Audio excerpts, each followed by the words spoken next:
The August meeting of the Oakland School Board, please join me in the Pledge of Allegiance. I pledge allegiance to the flag of the United States of America and to the republic for which it stands, one nation, under God, indivisible, with liberty and justice for all.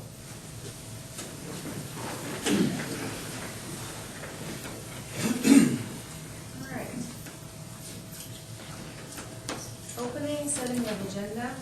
Are there any additions or corrections to the agenda? I do not have any additions or corrections that are on yours, but I would like to call attention to a couple. In the last week or so, we've had a couple of resignations. Some of them have been longtime teachers, Carla Manchuk and Allison Hargrove. Carla has decided to stay home and take care of her baby full-time, and Allison's husband got a job in Noblesville, Indiana, so they are going to be relocating to the Indianapolis area. Also on your board agenda, you will see a lot of intervention aides listed as we're hiring. This is because all of the Jesse aides had to resign and be hired as Plymouth aides. So we're not adding new positions, we're just simply making the switch. I think these are the last ones that we have to switch from Jesse to Plymouth to finish that. And also, we probably have a couple of new teachers in the audience tonight, so we will recognize them when time comes, if I remember. All right, then I would entertain a motion to approve the agenda as is. So moved. Second. Okay, there's no discussion about that, I'm sure. We have to vote on that, Sandy? Okay, all in favor? You should have it up. Aye. Aye.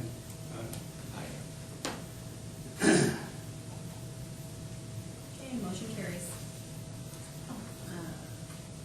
Item 1.3, audience participation. Is there anyone in the audience that would like to speak on any agenda items? All right, we'll ask again at the end. Okay, consent agenda, item 2. I would entertain a motion to approve the consent agenda. So moved. Second. All right, is there any discussion? Do we want to introduce the teachers that are in the audience right now? Yeah, that's a good idea. Mr. Hartley, would you like to introduce the teacher you have with you? Sure, it's a pleasure to introduce Alyssa Johnston. Alyssa will be teaching second grade at Washington Discovery Academy this year. She's replacing Brooke Bussey. And she hails from Ball State University, a recent grad from there, and student taught in the Wayne Township school system. So, Welcome. Mr. Funston, would you like to introduce one of our e-learning coaches? Sure. Stand up, Allison. Allison Holland comes to us from North Liberty Elementary School. She was a John Glenn Falcon during my time there, was an excellent student, and went to Bethel College, and has been teaching, I think, 4 years at North Liberty, and we'll be working with an e-learning coach with our teachers. Great, welcome. Welcome. That's it? I think so. Have any other new teachers? Is that Mr. Weird? Not all. All right.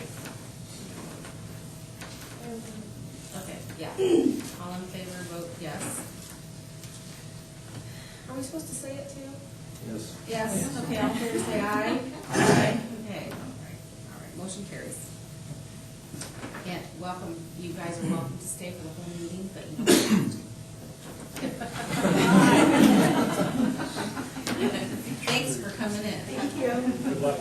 Thank you. Item 3.1, consider bus maintenance contract. All right, thank you very much. Well, it's been 2 months since we last visited this. And so I've been asked to report on several key issues of this, plus I also have Mr. Weirs here to help with one of the questions, and also Mr. Neidig here from ITAMCO, who is involved in helping us put this program together. The first question, and I put a report in your packet, but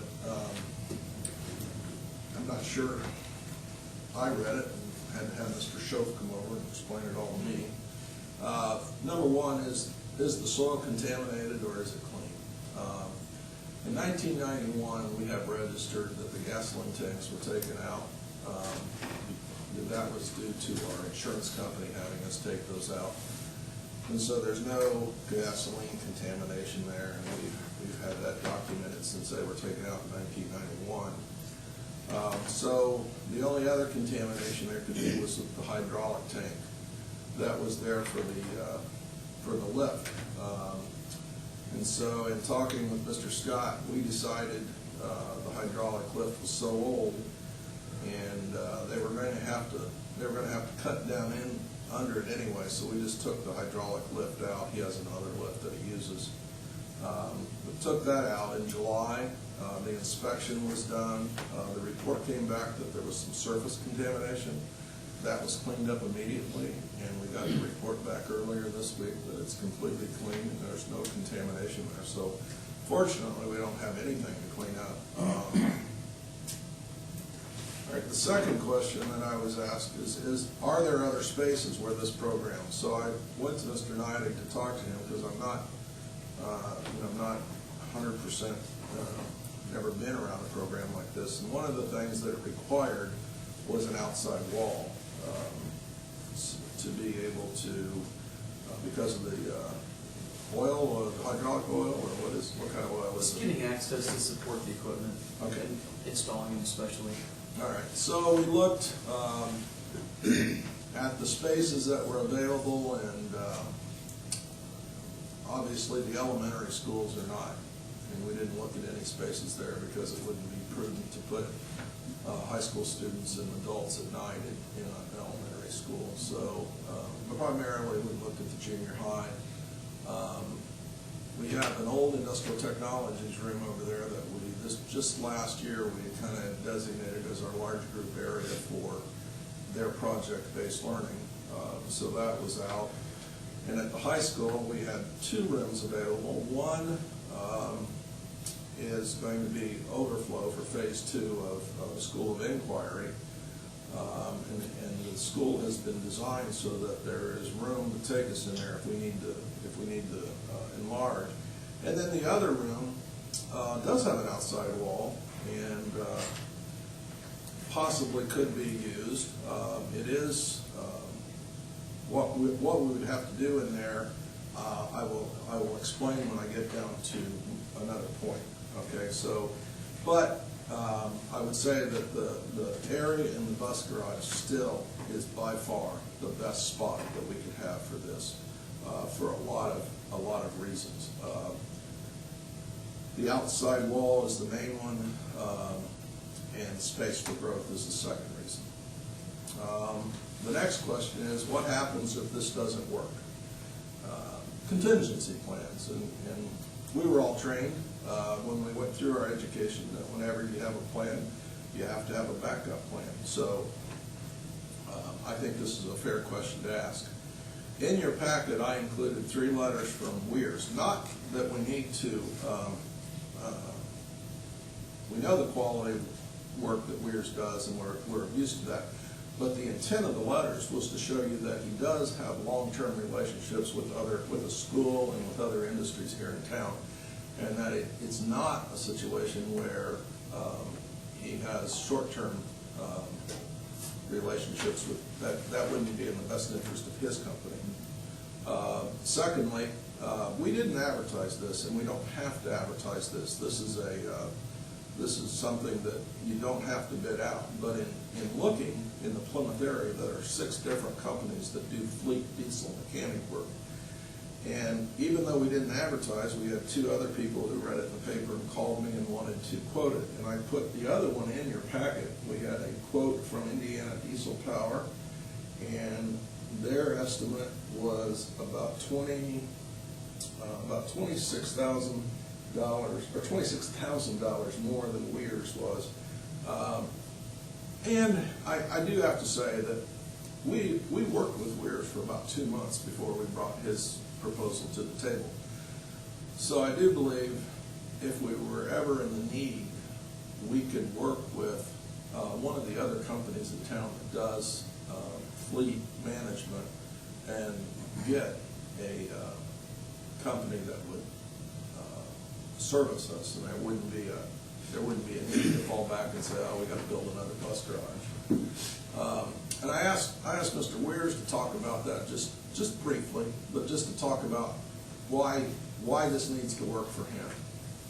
Yeah, I mean, do we stand here? Yeah, stand over here. Okay. Well, actually, the microphone's any place now. You can Okay, stand there. well, we have, at Weirs, we've adopted one of Stephen Covey's principles of win-win or no deal. So whenever we enter any relationship, whether it's with an employee, a vendor, or a customer, it's win-win or no deal. We're not interested in anything other than that. So as Dan, this program works.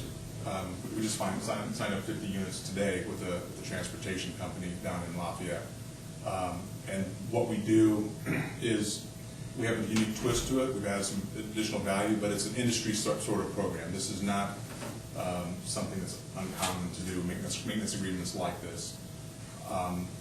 We've been doing this a long time. We've got a lot invested, not only in our business here in Plymouth, but also this is our growth strategy. So we want this to work for a long time.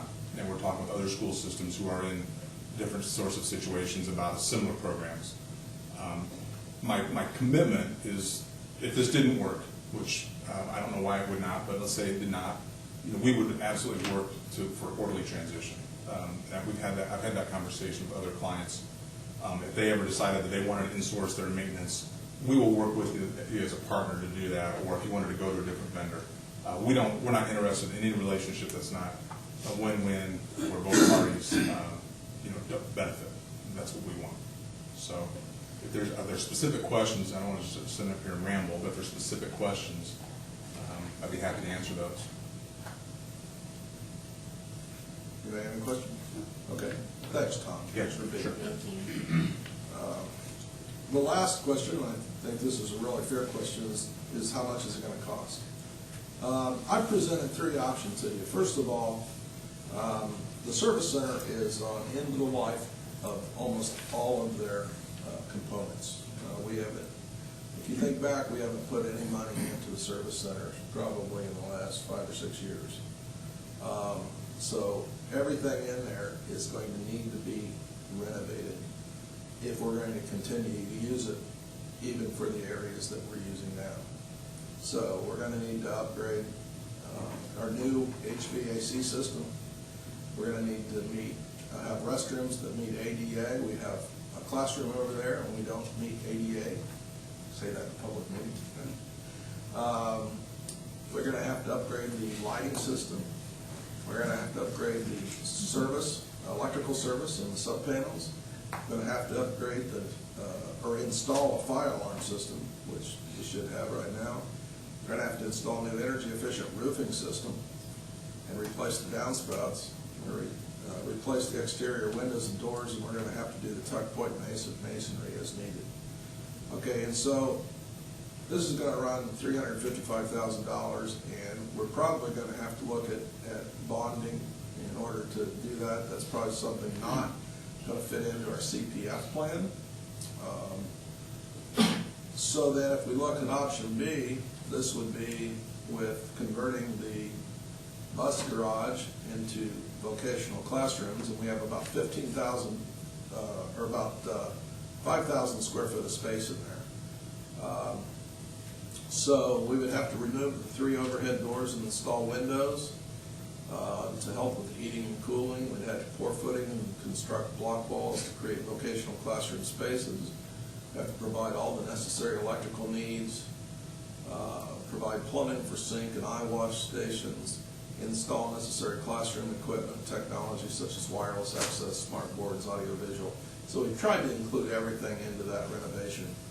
And that would be another $120,000. So the total for option B, which would mean upgrading all the systems in the service center, plus turning the bus garage into at least 1 classroom right now, but we would do it so we would have space for a first class and a second class for the CNC, and then we would have space left over for another vocational program.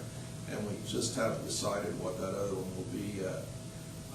And that's $475,000. And then option C would be to go to the high school. The room over there that we're looking at would be classrooms 140 and 141. It's two separate classrooms right now. One of them is a very small classroom. It used to be the CAD classroom. And the other one is the classroom for Woods, where they teach students to the fundamentals of construction before they go into building trades. And we would have to divide that, and we would end up with two very small spaces and no room for expansion. But in order to do that, we would have to perform selective demolition.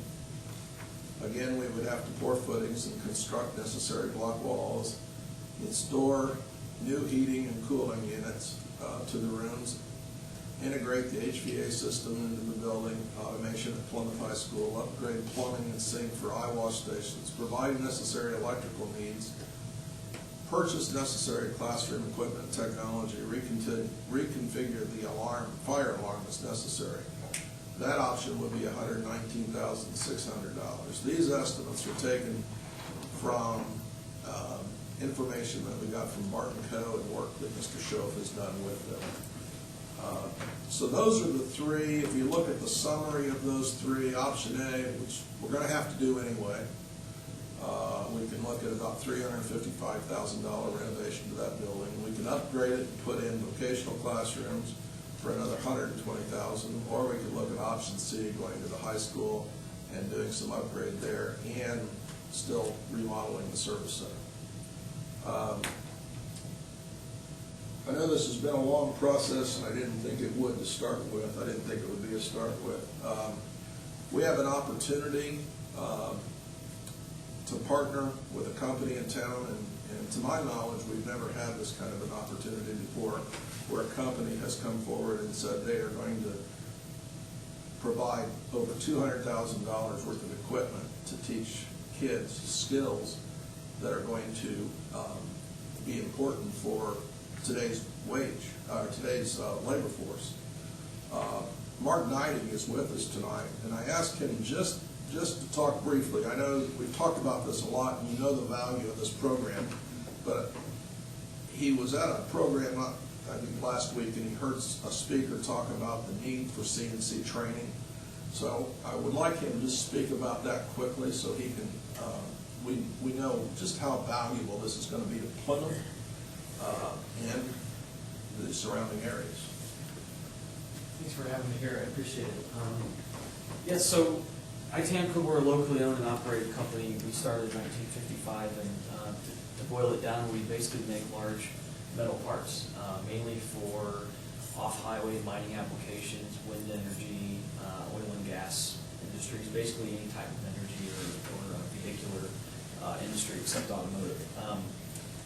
We started more as a prototype shop back in the 50s. We morphed into a gear shop in the 80s, and now for full bore production on large components. And basically that's kind of been an outcropping of China and India and the Asian economies, pushing us into larger and larger parts because it's higher and higher capital costs to get into those markets, and there's less competition for us. And so with that has come more demand from our standpoint on the labor force here locally to supply people who are able to run large equipment, to think through the technology, and to be able to make parts for us. And so what we're presenting here to the school corporation and for the CNC program is kind of an outcropping of probably the last 5 years. We've seen a shift in the Midwest, not only here at Plymouth, but also with our customers in the greater Midwest. A shift away from industry and technology and more into services, which is great if you're not trying to operate a manufacturing company. We have seen a major, I wouldn't call it brain drain, but we've seen a problem with trying to get local people with the skill set that now our customers are demanding of us.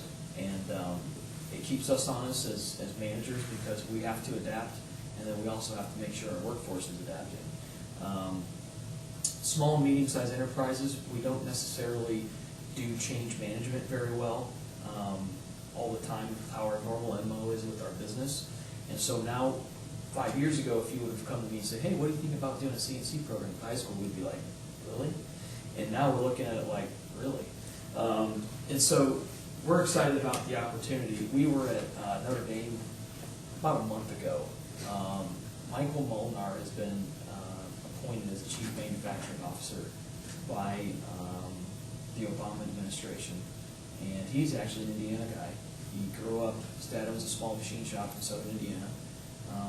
He worked for Cummins his whole career, worked his way up to vice president, and was getting ready to retire, and the federal government said, why don't you come and be in charge of NIST? Well, NIST is the foremost technology entity in the federal government, and he is now the CMO there, and he's going around the country basically talking to small, medium-sized enterprises like ITAMCO and saying, what do you guys need to do to be successful 5 years from now, 10 years from now, 20 years from now? And so, to make a long story short, the federal government is trying to set up 15 centers of excellence nationwide. Notre Dame is slated to be one of them if it comes to fruition. And we were invited to participate in a roundtable. And we told Mr. Molnar what our plan was for the CNC program at Plymouth High School. And he said to me, that's exactly what we need to do 100,000 times over. He goes, we don't need to have really big government grants. We don't need all these massive programs and throw more money. We need local focus at the local level to drive what you actually need for your cluster, for your business sector.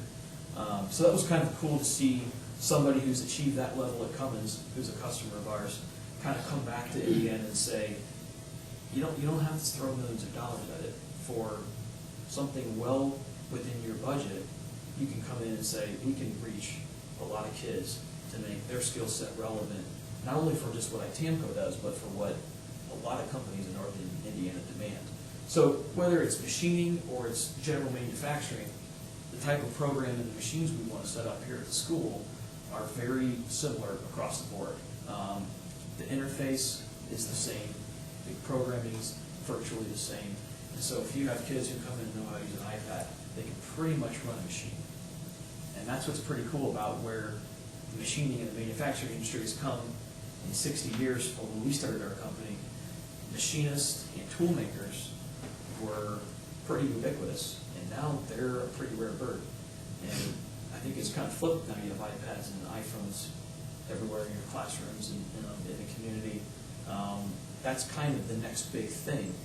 And we are working on some other programs in our company to start interfacing that with what we do with our core business and making parts. And that's some of the things that we can bring to bear on the problem that the students will be able to interface with in the program free of charge that we developed at ITAMCO that we can roll out to you guys. So without going into a lot of detail on that, those are some of the things that we can bring up to help facilitate the program. And I can answer any questions if you have specifically about the facility. I've seen your budget here tonight for the first time, and we may be able to assist with some of the ramp-up costs and the ramp-up hurdles that you're going to have. Thank you. We record these meetings. Your video stream, you can go home and watch yourself. There you go, there you go. I like that part about the ramp up. Yeah, there you go.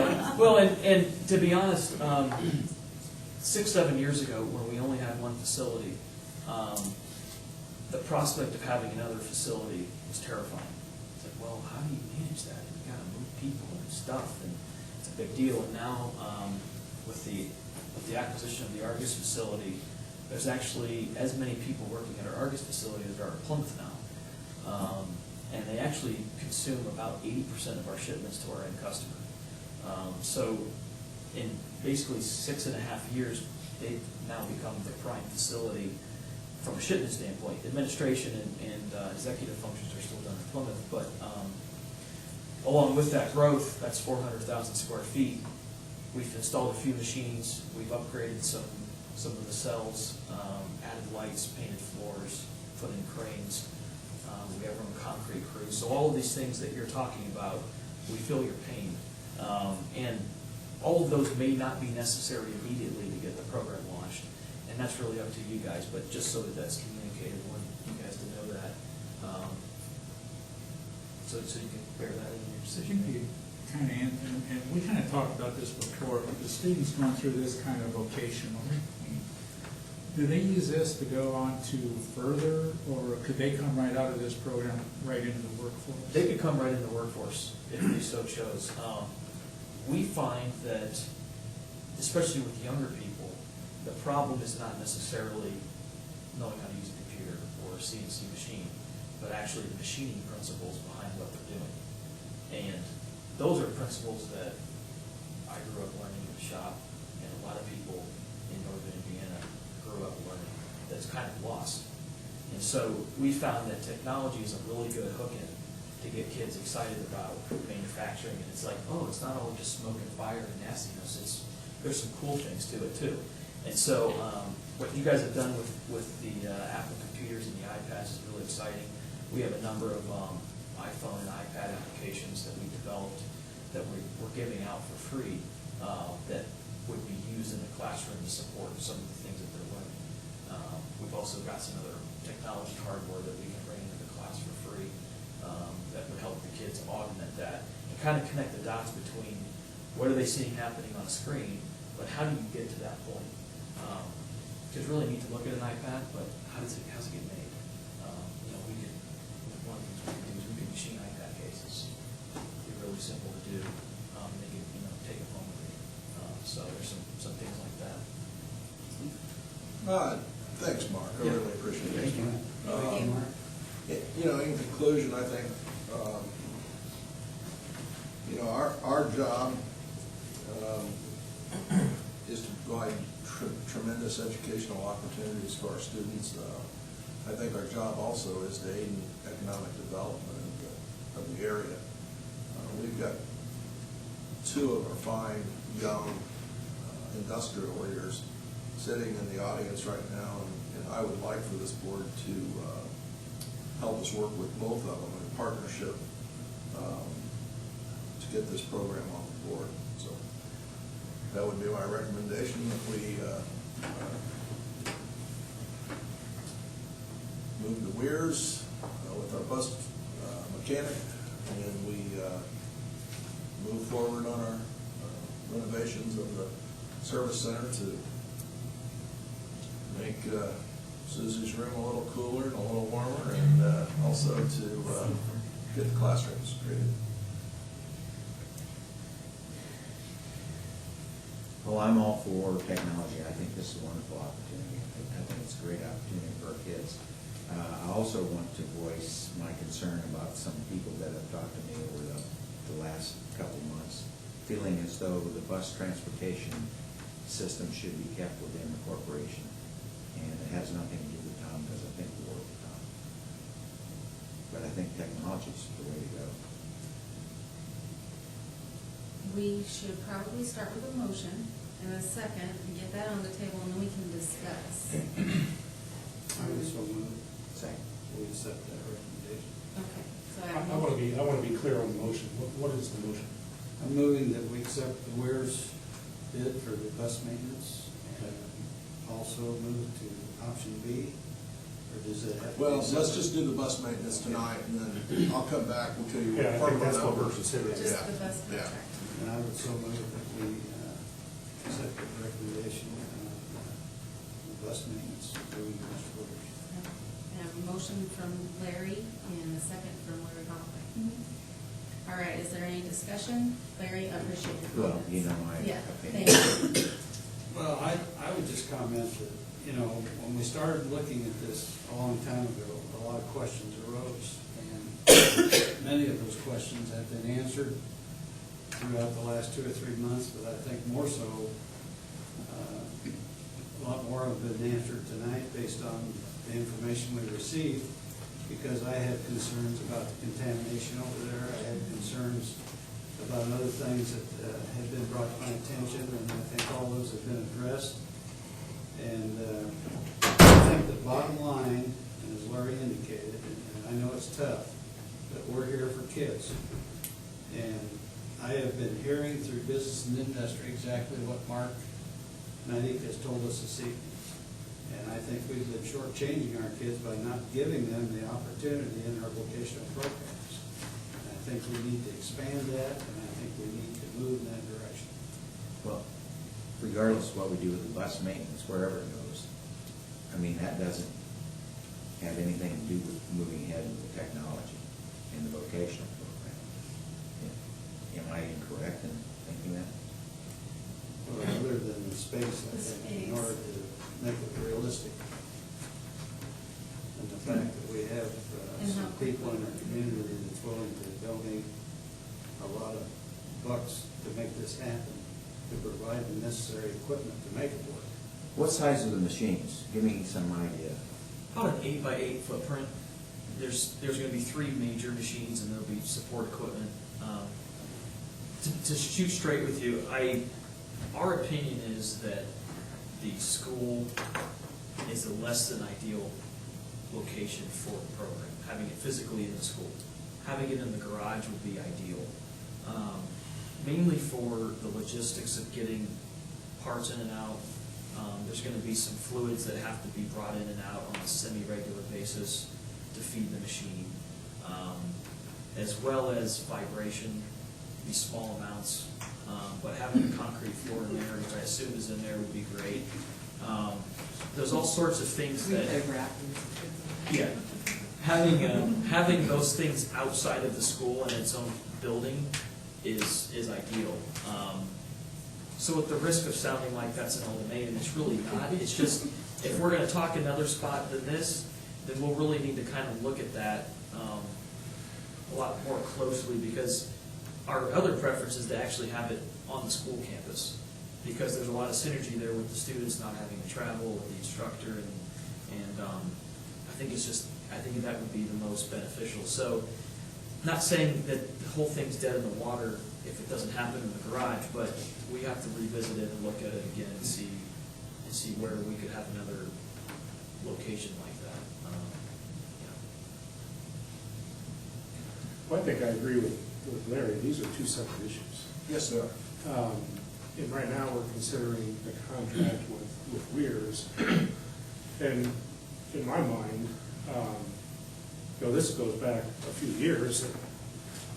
I think we were at a conference or something. I mean, there's a lot of schools looking at, do we keep doing what we're doing, or do we consider outsourcing certain operations? So I remember raising that question a few years ago, specifically to not for Tom and his group, but is this something that we should continue to do in-house? And not considering the opportunity that it raises with vocational. I think that's a bonus, but look specifically at this question. And I know change is hard. It's very hard.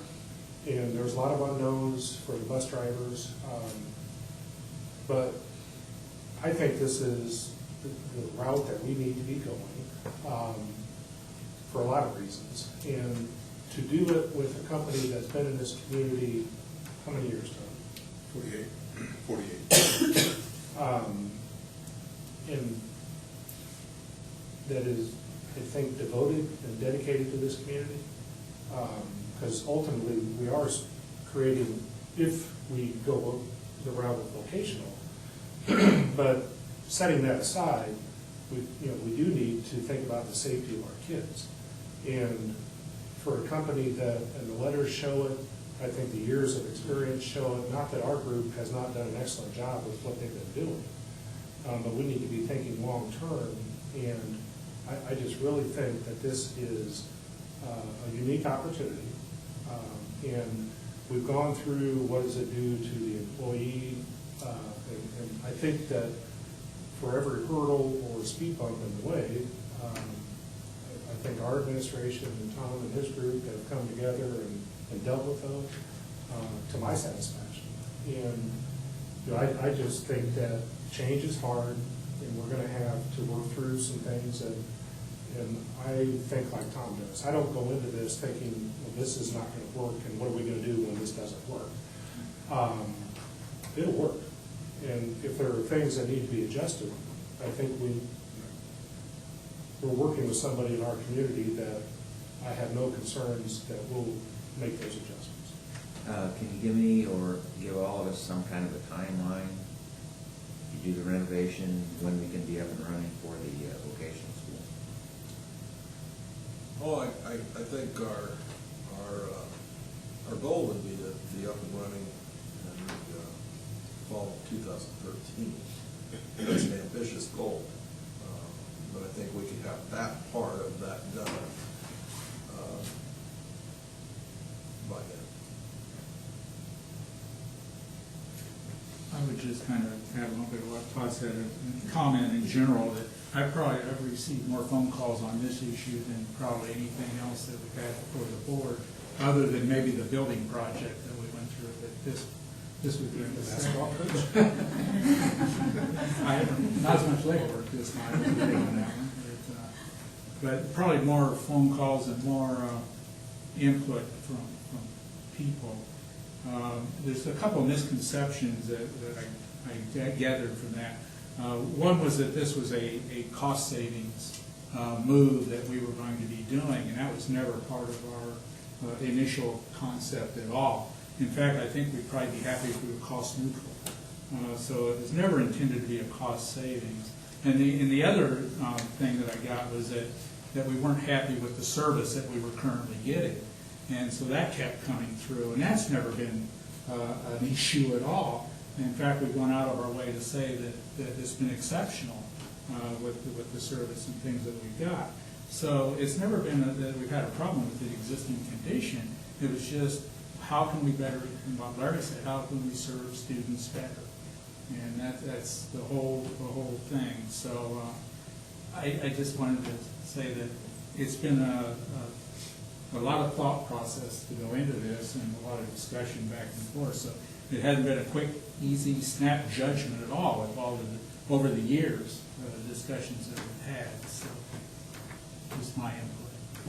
I think also one important aspect up front was the fact that no one was going to lose their job. That's the most important thing, as far as our bus drivers and our maintenance people and so forth. And that's all been resolved, and I think that was very critical up front, and that's been taken care of too. So I see no reason. I agree with Sammy. I think it's a road to go. Any other discussion? All in favor, say aye. Aye. Opposed, no. Motion carried.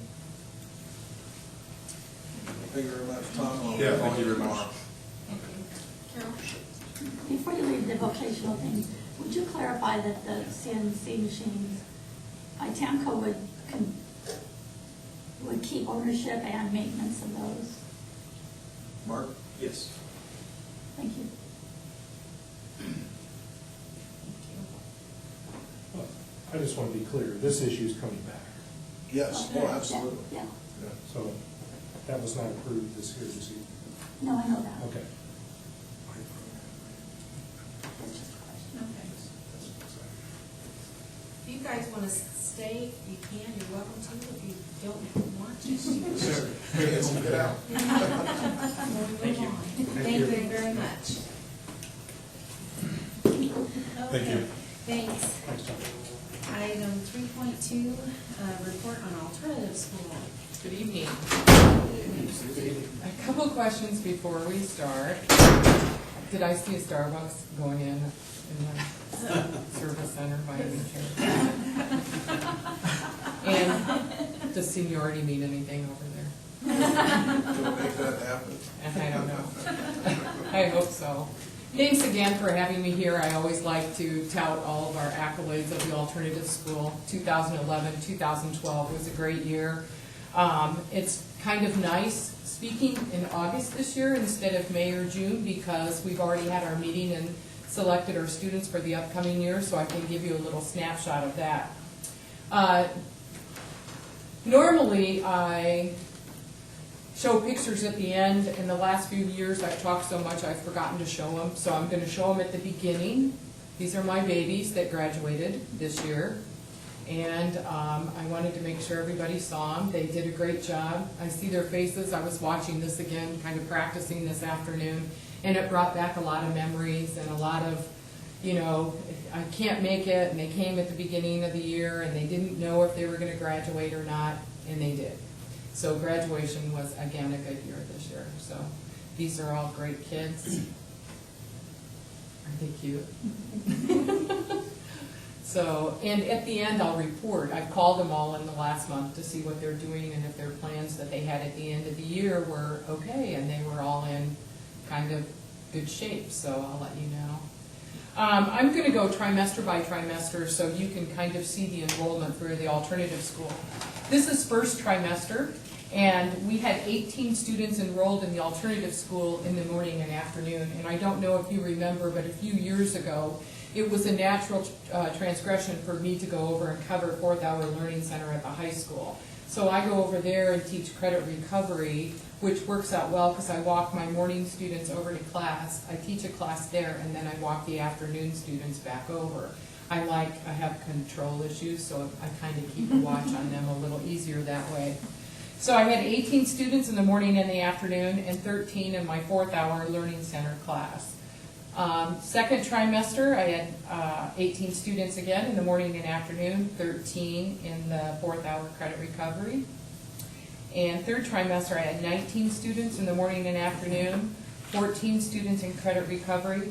I also had 4 independent students. These were junior students that wanted to work ahead in some of their senior classes, and I met with them weekly, and they worked independently online, and it worked out really well. They all completed their goals that they had.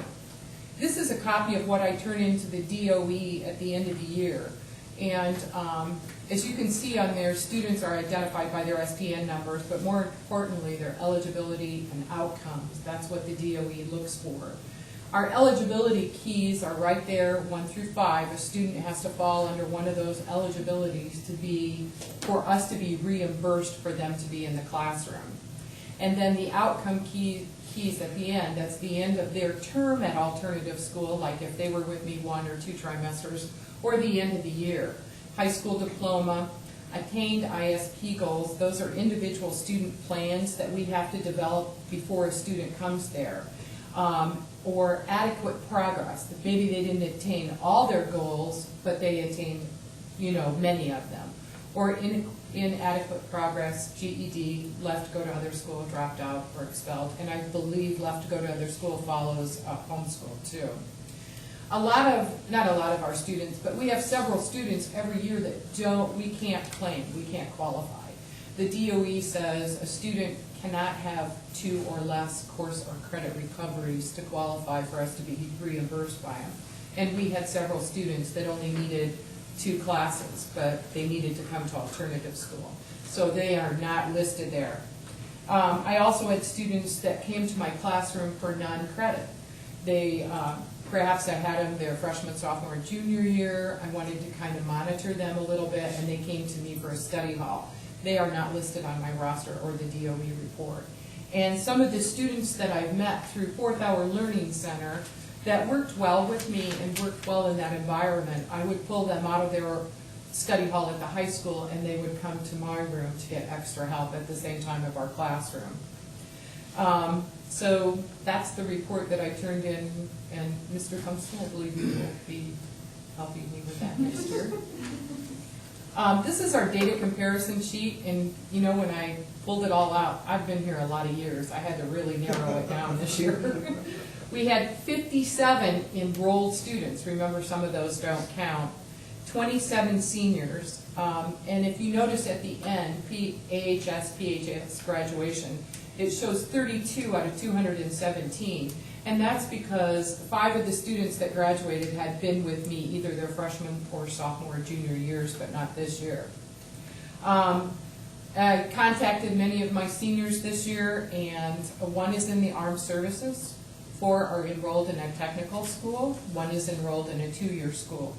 3 are enrolled in 4-year schools, 9 are in the workforce, and the rest of them I really couldn't contact, or they never called me back. I think they blocked me after I would call and wake them up in the morning. We also had 4 of our students that were Core 40 students and 1 Core 40 honors. So, another program that Mr. Tyree and I added to our grant this year was the Plymouth After School Credit Recovery Program. That's run at the high school every day from Monday through Friday, 3:30 till 6. And Mr. Kozlovich taught it this year. When I contacted him about stats for this, it was probably in May, and he had a lot of students kind of in the crunch finishing this. So he said an average of 10 students per trimester. He estimated 30 students over the year and estimated more than 37 credits. And actually, when I talked to him, it's probably closer to 45 that actually finished. Now, some of those students we can't list on our grant because they were not in school 10 consecutive days. You know, there's a few reasons for that. One is perhaps a student took a credit recovery class during the day and didn't finish that one trimester, so they went a few days at night until that course was finished, or a few kids just couldn't handle going to school that long and, you know, dropped out of the program. So they could not be counted then on the grant either. One thing I wanted to really highlight today, I know you know, the rest of the schools are technology-based, and we really are an alternative school. We're total tech almost, unless it's not in the best, you know, learning environment for the student. And I can do something else. Now, Bruce, I might have to. I can do it. Okay. If you can open up NovaNet first. This is our, can I log on from here? I wanted to just show you all the courses that NovaNet has. I can? Okay. I think I can do it from here. NovaNet is the Pearson software, and when did we buy it, Mr. Tyree? I think we've had it for about 8 years now. And the view that you're going to see is the administration view, which is my view.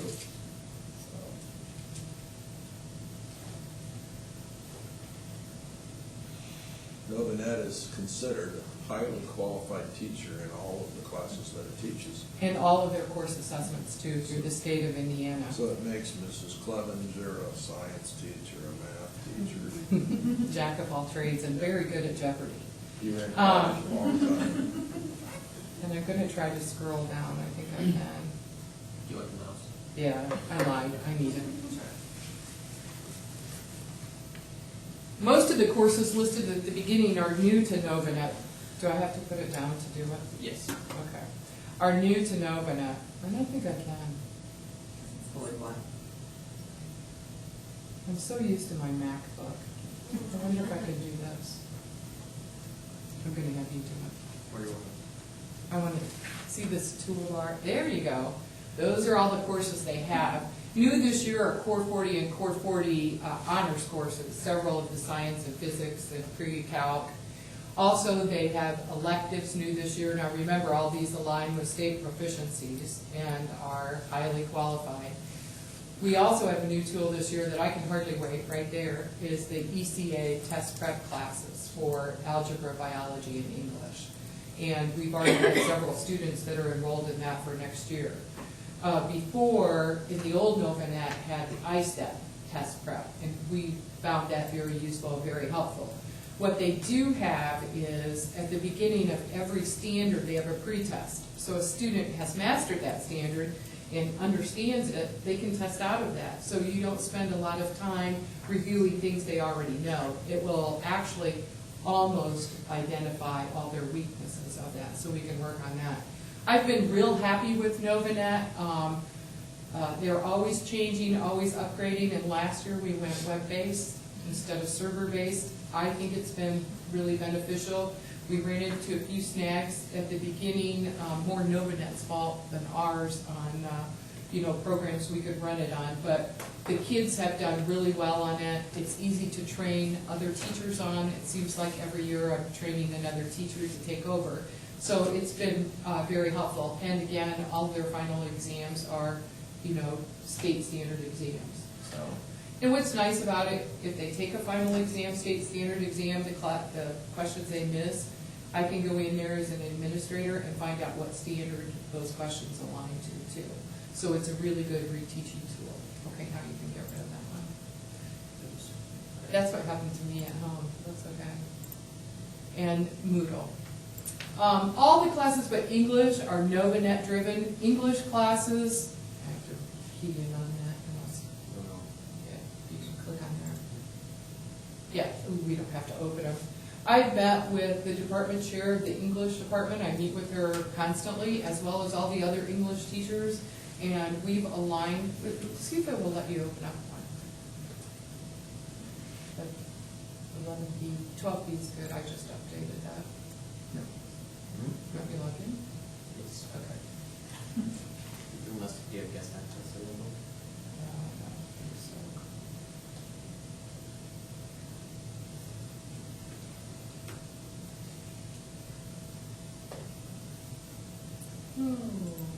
Okay, now we can go back to the PDFs Moodle, I think. Oops, that's okay. Sorry. We'll get that. I really wanted to start my stuff on this. And you can go down to English 12B because I just updated that with the state standards. This is actually what the students see, and this is their course syllabus. The first part is just an introduction. The second part shows them that the grammar portion will be on NovaNet, and you can scroll down a little. And the next part is their writing, and if you click on that link right there, that English, yes. I've been working this summer and worked with Mr. Kaufman and a few other English teachers, and we have, because we had to update all of our writing standards for the summer, and we have included in their senior writing assignments all the new writing prompts that we needed. I don't know, will it open up on this? Okay. There they are. Oops. That's okay.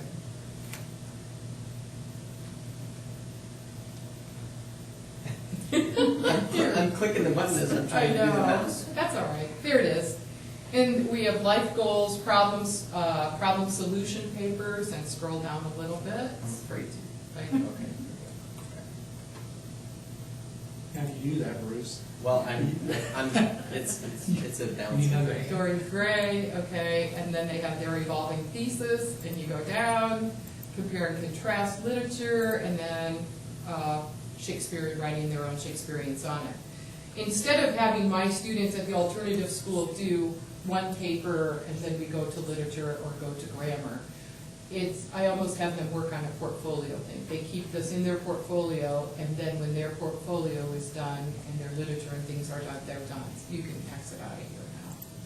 Thanks. But I work very closely with the English teachers at the high school. We want to make sure our students are doing the same thing as what the high school students are doing, covering the same materials and staying with the same standards. Yep. Thank you, Bruce. You're not going to believe how much he helps me during the school year.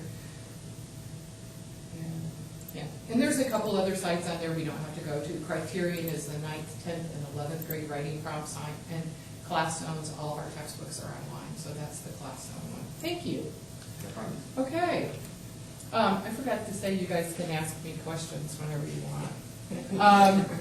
To wrap it up, we had 39 applications for alternative school this year. Normally, that's more than we've ever had.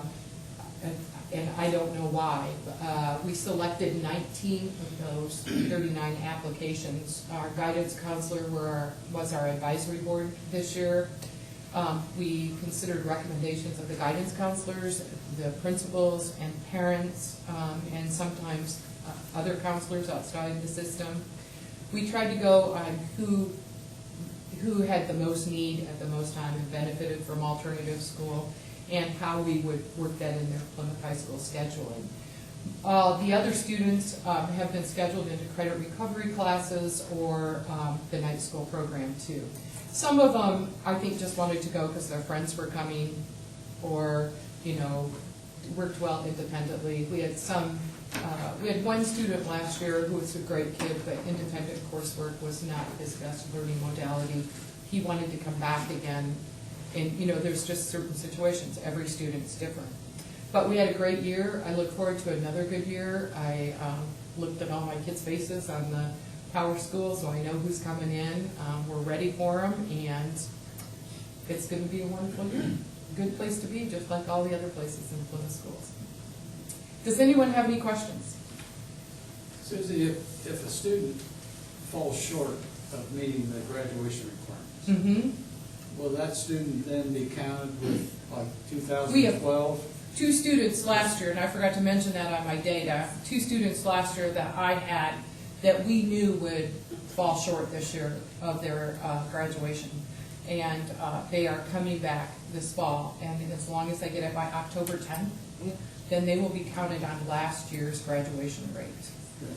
And I think Mr. Tyree and I both kind of email chatted a little bit this summer, and our rates are really good compared to statewide. Our rates, I mean, Plymouth schools rates are good, alternative school rates are good. And I give a lot of credit to working closely with the high school, with the teachers there, with the guidance counselors, with the principal. You know, it takes the whole community, so that's what we work with. Well, it's a great program, you do a great job. Thanks. You do, thank you. I like it. I support Thanks. Thank you. Any other questions? You be teacher of the year again?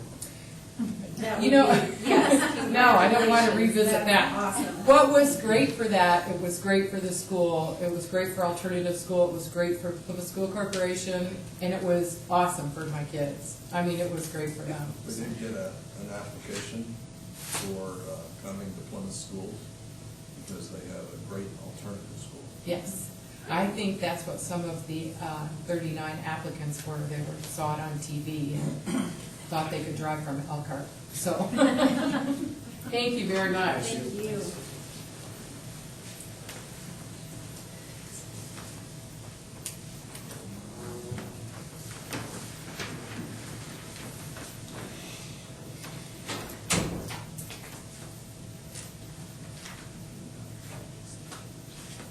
Somehow I got out.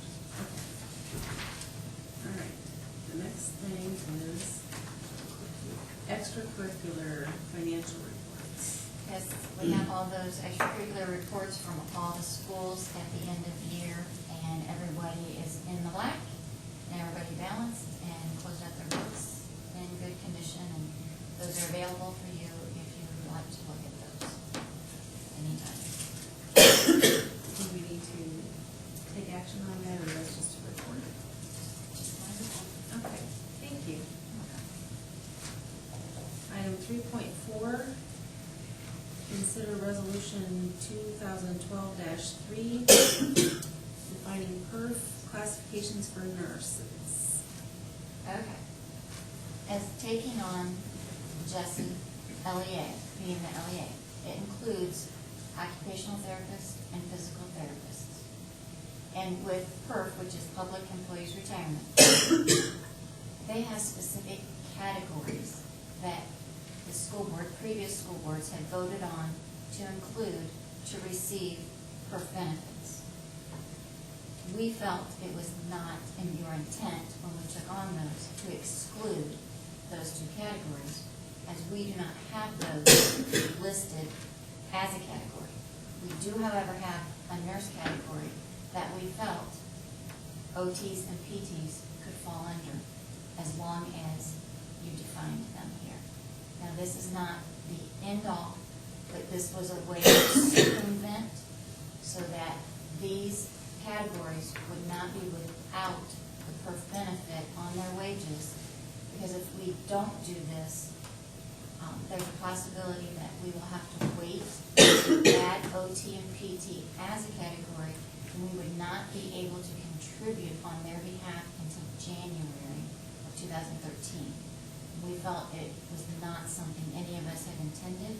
There was an oversight on PERF and possibly the Jessie board, but we were in many conversations with PERF, their attorneys, and they never mentioned this to any of us. So I did send this to the PERF representative, James Gray, the one that I had come up with without being an attorney, and they changed it and sent it back after having their attorney view it. So I think I'm hoping they're gonna allow us to do it in this fashion, so that we can start contributing as soon as I start getting paid. And so I'm just asking that we pass this resolution to get this all rolling. So move. Second. All right, is there any discussion? Come on short. No. Is there If we do this, is there, can we adjust it then, once we put them in this category? Then can we move them into a different category? Should a better one come up, or will this I just think take this care will of be it? fine, this will Okay. take care of it, it's just defining it to include those. Okay, all right. All in favor, say aye. Aye. Motion carries. All right. Consider, 3.5, consider Michiana Behavioral Center contract. Yes, we contract with Michigan Behavioral Health Care to provide services for those students that come from all over the state and sometimes out of state. And I think the only thing we tweaked was we increased the estimated amount. We always do a reconciliation at the end of every year. And we also added E-Verify, which is a new law, that they have to just say that they E-Verify all their employees. So that's about the only change. Everything else is the same. We ask that you approve this. Motion to approve. Second. Any discussion? Did they continue this during the summer? Yes. Yes, and that's paid through by Title I, Part D grant. Totally paid for by them. All in favor, say aye. Aye. Aye. Motion carries. Okay, corporation testing report. ISTEP scores. Who's gonna start? Michelle's gonna do the talking. Okay, you're on. I'm on. Okay, this is the corporation's ISTEP results that we received at the end of the school year, and this is for grades 3 through 8, and this is a culmination percentage of all those grades together. It's not separated by grade levels, it's not separated by schools. That will come next month when the schools report to you. This also does not include the grade. We have not received any grades thus far yet for the school year, for last school year. So if we look at this for the corporation's ISTEP totals and language arts, you will see that it's 83.3% passing, and that was an increase of 2.2% from last year. In math, we had 84.9% passing, and that was a decrease of 2.3% of students passing. We figured that was about 1 or 2 students when we looked at the list. And passing both language arts and math, we had 76.7% passing, and that was a decrease of 1.4% of the students passing. Can I ask, I had this question I was reading through, so we're talking an increase of 2.2%, that's 2.2 percentage points? Is Yes, that what we need? from last time, yes. So it's not a 2.2% of the population, it's percentage points is what we're talking. Yes. Okay, demographically, when we look at language arts separately than math, with our black population, we had 68.8% passing with an increase of 10%. With the Hispanic population, 75.3% passing with an increase of 1.5%. Multiracial, we had 80% passing, and that was a decrease of 12%. With our white population, we had 85.9% passing, and that was an increase. And then our free and reduced population, we had 77.1% passing, and it also was an increase. We'll give you some numbers here so you understand. With the black population, that's 10 students, so that was 1 student. Hispanic population, we have 225 students that were in that category. Multiracial, we have 23 students, so that was probably two students. 1,035 white students were tested. We have 653, so over half of our students are free and reduced lunch, and 649 were paid. So that can kind of give you some figures. We made sure we had those for tonight. Okay? Well, I guess with that, I mean, that just points out that it's a little skewed when you look at Yes, percentages. it is. As compared to numbers. That's why we want to make sure you had the numbers, raw numbers as well. With the math, the black population, we had 56.3% passing, but there was an increase with that. Hispanic population, 80.2% passing. Multiracial, 86.7% passing.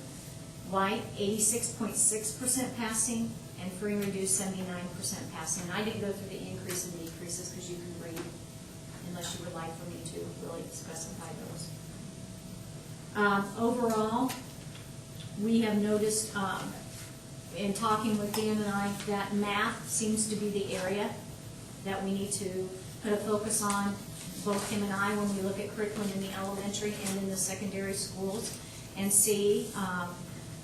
So that is why we feel that that will be our focus this year, when we definitely look at the curriculum areas and what we need to do in our positions.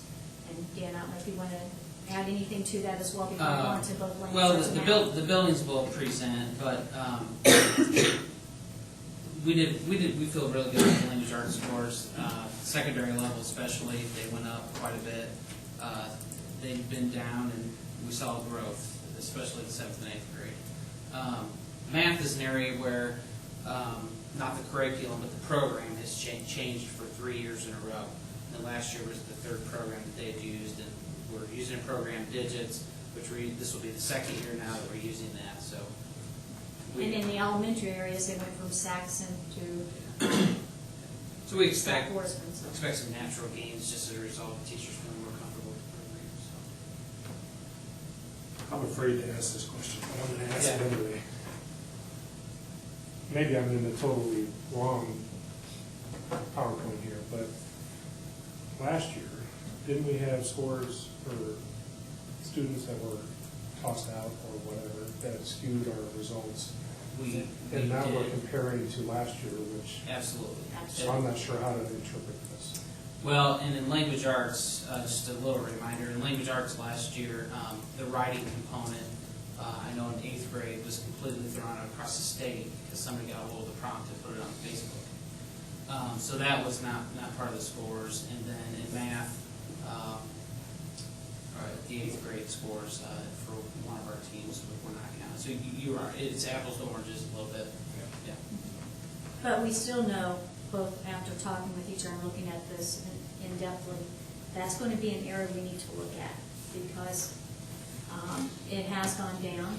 Yeah, it's contributed to 2 new programs, but we also need to both get in there and look at the instruction and what is going on. Because my memory was, well, it doesn't look good last year because of that, but we should see a big gain, and that's what I was missing. And we see it You might across not the remember board. that. Yeah, and it's not just 7th and 8th grade, it was all across the board when we look at grade 3 through 8, and you'll see that when you get the scores. I step in both language arts and math demographically. Again, with our black population, we had 50% passing. Hispanic, we had 67.9% passing. Multiracial population, 76.7% passing. White, 79.6% passing, and free and reduced, 68.3% passing. So overall, it's about this, when you look at the populations, it's still, we're seeing increases and decreases depending on what population. So we really need to hone in on differentiation is definitely the key. Any other questions? Any questions? Well, these are such broad numbers. Yes, It's yes. Until you've seen by school, Yeah, hard to ask. exactly. we'll look forward to that. I think I'll be getting ahead of myself. You may be just as confounded when you see them by schools. Because we had some, probably the most confusing set of scores that we've ever had. And I'll leave that as a premise to next week's, That's a teaser. next month's Great. presentation. Okay, thanks, Michelle. No problem. Okay, item 4, superintendent's remarks. Absolutely. To you. I'd like to go through some things here under 4.1. I think we're going to have about 200 teachers from Plymouth and other corporations that attend the EQUIP conference tomorrow at Plymouth High School. Mr. Funston was able to get a $15,000 grant from the state to put on this conference for anybody that wants to come to it free, and so a lot of teachers from Plymouth are presenting, and it's really exciting to see people come in. Caring, I think at the beginning of the year here, as we're trying to get kids in the best classroom situation, all of our principals and teachers that are working registration are really working hard to, get kids into the best possible situation to start the year with. 4.3, high expectations. New teacher induction. We met twice last week. We met once today. I had the opportunity to work with them this afternoon. They have approximately 28 new teachers and administrators. Mr. Funston, Mr. Dunn, Michelle Cruz led sessions initially. We ate lunches in downtown restaurants so they could see the flavor of Plymouth. And I was just really excited today to work with the new teachers and see what's coming for our students, because we got some great people. And I told them today, I said, you are replacing a lot of brain power, because the teachers that have left us had not only educational knowledge but institutional knowledge, and but they seemed excited and up for it, so I'm excited too. Team player, I have to say that all 7 schools went together, and when we first talked about this 4 years ago, we had a lot of people, what Todd said, change is difficult, and they couldn't envision registration in one place. And now the parents are coming through and they're zipping through in 15, 20 minutes and they're done. They don't have to go to 2 or 3 schools. And so most of, I think 85% did registration online. So they did all that paperwork that they usually had to sit in the hot school and do. They did it at home. But, I'm going to try to maybe look at something next year. If you pay online, you don't even have to come through. 4.5, integrity. Getting ready to get into negotiations. This is a big process this year, because we're going through all the new state laws and making sure that our contract fits with in place with the new laws. That's the first thing we have to make sure we have in place. The second thing that we have to make sure we have in place is a new compensation model, because what we've used forever, we can't use anymore. And then thirdly, we have to negotiate dollars and cents. Last week, Candy and I went with Laura and Bob McKell, probably somebody else in the car, but they were sitting in back of me. Earl Boyer. We attended a seminar demonstrating the ISTA compensation model, and that is a possibility as we look to switch from what we have to meet the new letter of the law. And finally, enjoyment. I was up early the other morning to watch the video stream of Morgan Usening.